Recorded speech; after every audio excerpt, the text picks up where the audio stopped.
મંડપવાળા મિત્રોને મારે કહેવું છે કે મંડપમાં જ્યારે તમે તાડપત્રી લગાવો છો, નાની સાઇઝ છે એમાં 190 GSMમાં તો કોઈ પ્રશ્ન છે જ નહીં.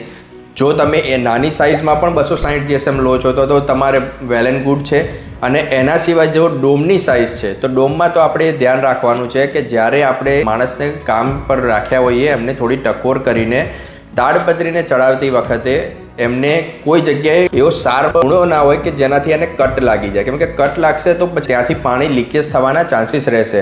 ટેમ્પરરી એનું સોલ્યુશન છે મારી પાસે કે એક ટેપરોલ આવે છે, જે તમારે એટલું ડેમેજ કર્યું હોય ત્યાં તમે લગાવી શકો છો.